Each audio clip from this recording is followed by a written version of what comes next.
আমরা মনে করি যে আমরা আগামীর যে সংসদ নির্বাচন সেই নির্বাচনে এই শক্তিশালী সাংগঠনিক কাঠামো তৈরির পরে এনসিপি আগামী সংসদে কারা যাবে তার নির্ধারকের ভূমিকায় থাকবে এনসিপি। এবং আমরা আমাদের জায়গা থেকে বিশ্বাস করি যে এই জয়পুরহাট থেকে শুরু করে এই জয়পুরহাটের পথে প্রান্তরে এবং উন্নয়নের ক্ষেত্রে অনেকটা অবহেলার শিকার এবং পিছিয়ে থাকা জেলা আমাদের এই জয়পুরহাট, আমাদের এনসিপির যারা নেতৃবৃন্দ আছেন, শুভাকাঙ্ক্ষী আছেন, তাদের মাধ্যমে এই দাবিগুলো উঠে আসবে এবং বাস্তবায়নের মুখ দেখবে। এটুকুই আমাদের জায়গা থেকে আপনাদের সবাইকে অনেক ধন্যবাদ। আপনাদের যে কোনো প্রশ্ন থাকলে করতে পারেন। এটা তার ব্যক্তিগত জায়গা থেকে যদি মনে হয় হতে পারে, সেটা আলাদা বিষয়। আমাদেরকে মনে হয় যে তিনি যদি তার জায়গা থেকে স্পেসিফিক জানান, গড়পড়তা অনেক কিছুই বলা যায়, স্পেসিফিক যদি জানান তাহলে হয়তো আমরা তার সাথে ওই বিষয়ে আলোচনা করতে পারি। কিন্তু আমাদের কাছে মনে হয়েছে এটা একটু হয়তো দায় সারা ছিল যে তিনি হয়তো চলে যাবেন কোনো একটা কারণে, এটার কারণে কোনো এক্সকিউজ দিতে হবে, এটা সেই এক্সকিউজ ছিল না। হয় তিনি অবশ্যই আমাদেরকে সেটা জানাতে পারতেন। তিনি যদি সাংগঠনিকভাবে এনসিপির প্রতি দায়বদ্ধ থাকতেন তাহলে অবশ্যই তিনি এনসিপির তার উপরে যারা দায়িত্বশীল আছেন, বিভাগীয় সাংগঠনিক সম্পাদক আছেন, আমি মুখ্য সংগঠক আছি, আমাদেরকে জানাতে পারতেন যে তিনি এই সমস্যা বা সীমাবদ্ধতা অনুভব করছেন, এই বিষয়ে আমাদের মতামত কী।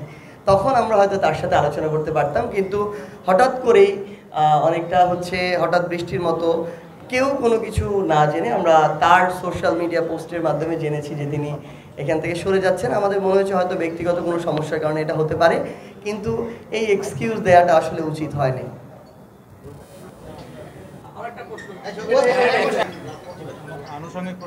এনসিপি তাদের জায়গা থেকে আগামীর বাংলাদেশে জনগণের স্বার্থকে সবার আগে প্রাধান্য দিয়ে পলিটিক্স করবে। আমরা বিশ্বাস করি আমরা যদি জনগণের স্বার্থকে প্রাধান্য দিতে পারি তাহলে দেশের স্বার্থকে প্রাধান্য দেওয়া হয়। আপনারা এই জুলাই সনদেও তার প্রতিফলন দেখতে পেয়েছেন।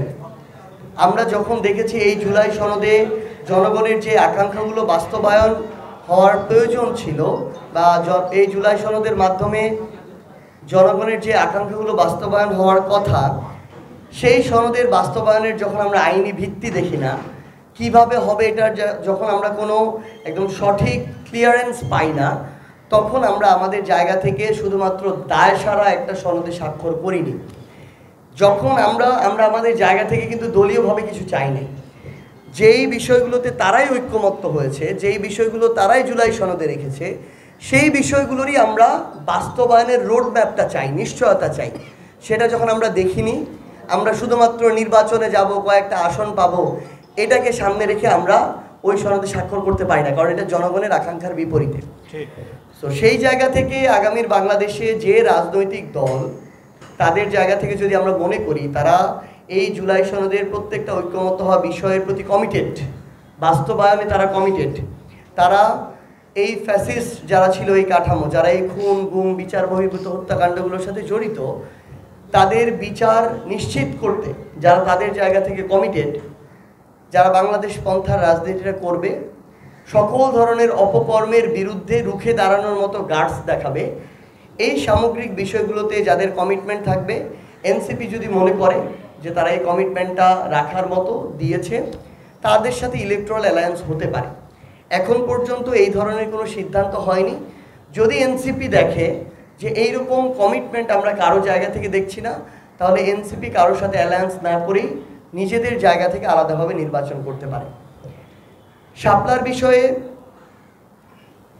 অভ্যুত্থান পরবর্তী সময়ে একটা স্বাধীন সাংবিধানিক প্রতিষ্ঠানের থেকে একটা যৌক্তিক অধিকার বা দাবি পেতে এই ধরনের লড়াই করতে হবে এত কিছুর বিরুদ্ধে, এটা খুবই অপ্রত্যাশিত। যখন আইনগতভাবে শাপলা পেতে এনসিপির কোনো বাধা নেই, তখন নির্বাচন কমিশন যদি কোনো বাধায় তারা ভীত হয়ে বা কোনো কিছুর পিছু টানে আমাদের সাথে এই স্বেচ্ছাচারিতা করে, আমরা মনে করি নির্বাচন কমিশন আগামীর বাংলাদেশে একটা নির্বাচন করার তার যে প্রাতিষ্ঠানিক গ্রহণযোগ্যতা সেটা হারিয়ে ফেলে। সেই জায়গা থেকে আমাদের স্পষ্ট অবস্থান, যেহেতু কোনো আইনগত বাধা নেই, এই নির্বাচন কমিশন এনসিপির সাথে এই স্বেচ্ছাচারিতা করতে পারে না। আমাদেরকে তার হয় শাপলা দিতে হবে, না হয় কেন শাপলা দিবে না এই আইনগত ব্যাখ্যা তাকে দিতে হবে। ঠিক। প্রয়োজনে আমরা এটা আইনিভাবে লড়াই করব, প্রয়োজনে রাজনৈতিকভাবে রাজপথে লড়াই করব। হ্যাঁ, আমরা আমাদের জায়গা থেকে মনে করি যে আগামীর বাংলাদেশের সংসদে কারা সরকার গঠন করবে সেই জায়গায় এনসিপি নির্ধারকের ভূমিকায় থাকবে। এটা হওয়ার জন্য কারো 50% ভোট পাইতে হয় না। বাংলাদেশে যখন গুরুত্বপূর্ণ 3টা রাজনৈতিক দল থাকবে যে কোনো একটা দেশে, যাদের একটা গুরুত্বপূর্ণ জনসমর্থন আছে, তখন ওই 3 নম্বর দলটা এটা নির্ধারণ করার সম্ভাবনা সবচেয়ে বেশি থাকে। কারণ 1 নম্বর এবং 2 নম্বর দলের ভোট যদি কাছাকাছি থাকে, ওই জায়গায় আরেকটা রাজনৈতিক দল যাদের ভোট তাদের জায়গা থেকে তৃতীয় অবস্থানে যদি থাকে, তারা যেই দলের সাথে যৌক্তিকভাবে অ্যালায়েন্সে যায় তারাই সরকার গঠন করে। আমরা এনসিপি আমাদের জায়গা থেকে আগামীর বাংলাদেশে জনগণের প্রতিনিধিত্ব করে, হয় আমরা জনগণের প্রতিনিধিত্ব করে সংসদে সরকার দল হিসেবে জনগণের প্রতিনিধিত্ব করতে চাই, না হয় শক্তিশালী বিরোধী দল হিসেবে প্রতিনিধিত্ব করতে চাই। আমরা জাতীয় পার্টির মতো পোষা বিরোধী দল হওয়ার জন্য রাজনীতি করতে আসি না।